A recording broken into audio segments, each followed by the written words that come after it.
Amazing how quickly the discourse on Nigel Farage has shifted. In a matter of weeks, he was riding high. They did well in the local elections on May the 7th. And now TalkTV are literally talking like he's out the door. He's going to be gone within potentially a few months. This is genuinely insane and an indication of our really transient and fast moving politics. Let's get into the clip from TalkTV because genuinely, we live in strange times. Let's have a quick chat about Mr. Farage, shall we? Well, look, he's under fire for this $5 billion. He should be so lucky. His £5 million bung from Christopher Harbourne, the Thailand-based. I love that. Either he doesn't know what that word means, or he's admitting it's a bribe. Insane. Maybe a Freudian slip, who knows? British crypto billionaire.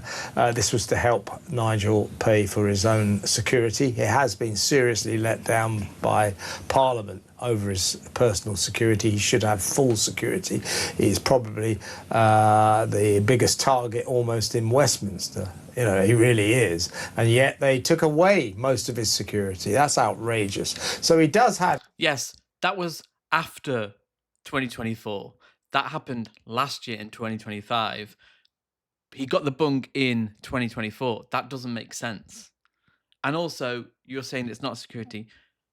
People have been saying, oh no, it's unconditional. That's the new story. It's unconditional. Now it is security.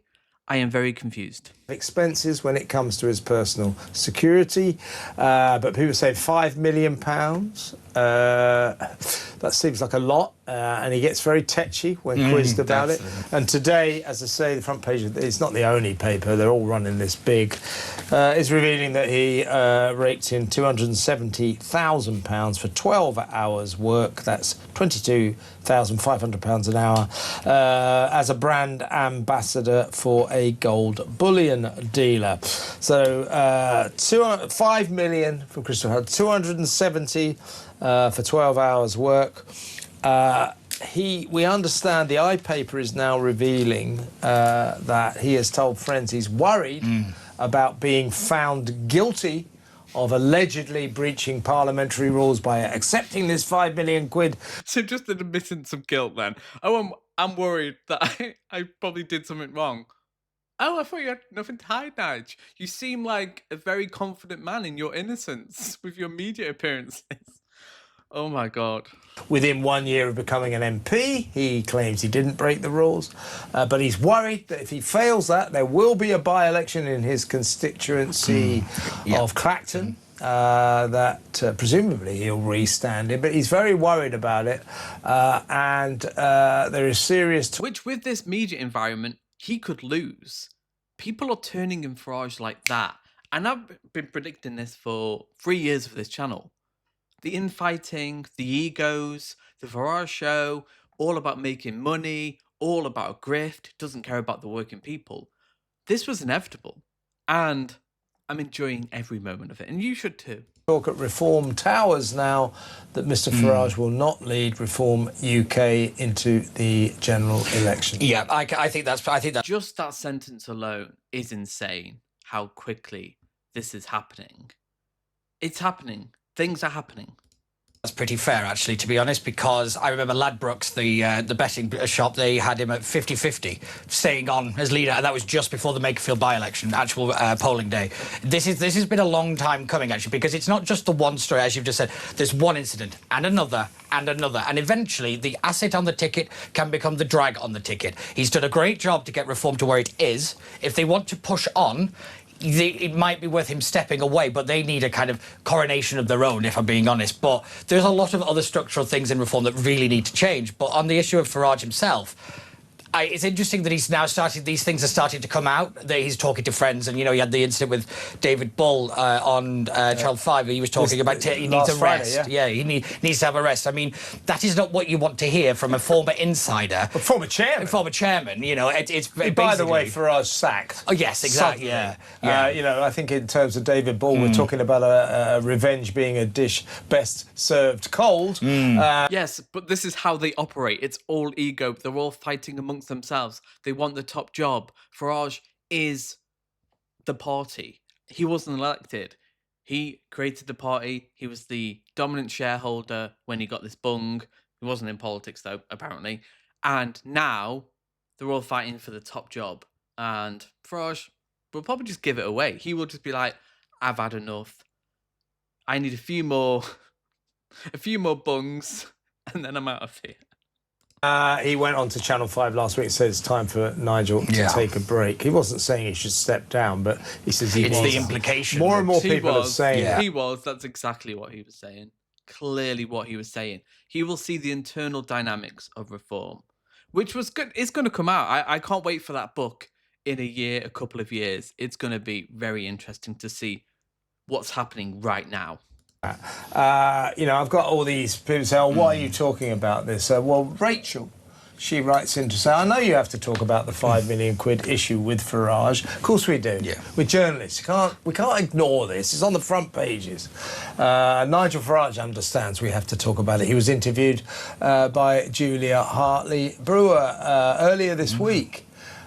Julia... They'd love not to talk about it, but, you know, it's so bad, it's so egregious, it's so bold in its hypocrisy and grift that we do actually have to talk about £5 million. Amount of money that for the average person would literally be life-changing, but Farage, he can just get another house or, you know, that's just for paying his security. Put him on the rack to talk about this £5 million. She's not the only one to do it. The £5 million thing is a massive problem. Everybody in reform knows it.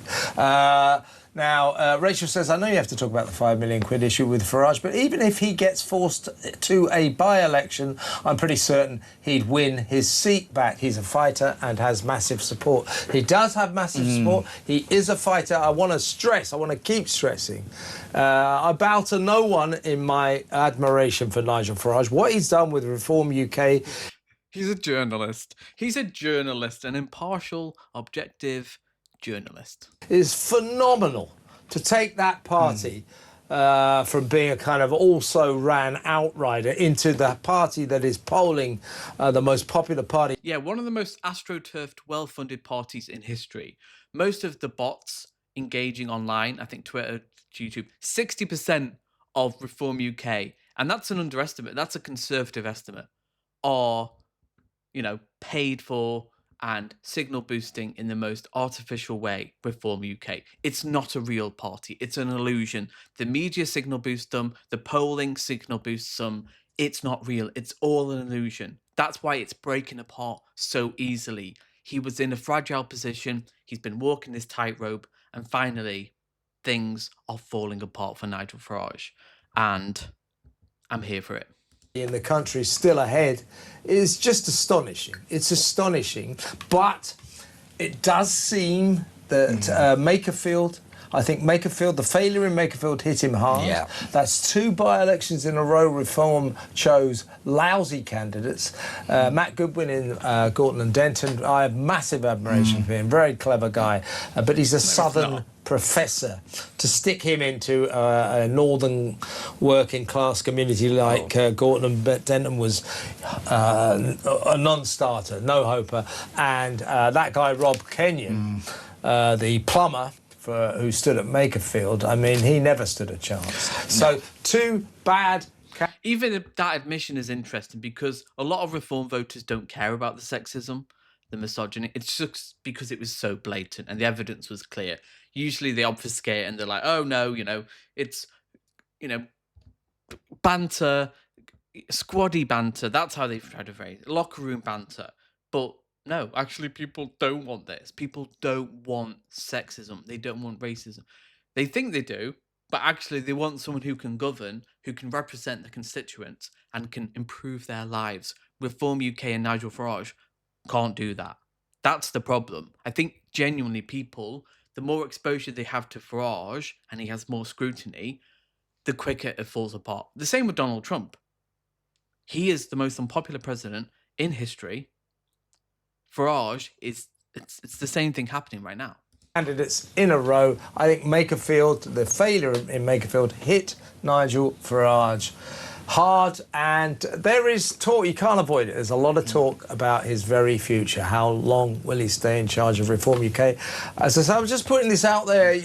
It's interesting. You say you can't avoid it. Usually you would avoid it and be like, oh, it's not a big issue. He's riding high. He's popular. He's, topping the polls, which they are. They had this big local elections, over 1,500 council seats. Everything's good. But they're going, even TalkTV is saying, yeah, we can't ignore this. We can't ignore the 5 million. We can't ignore the fact that Nigel Farage is potentially on his way out. How things change within literally a week and a half. It's got to be talked about. Let me know what you think. Yeah, so this is big. This is a moment which I really, as time goes on, I think Farage is going to struggle to bounce back. He is resilient. His base is somewhat cultish in their, blind allegiance to their master.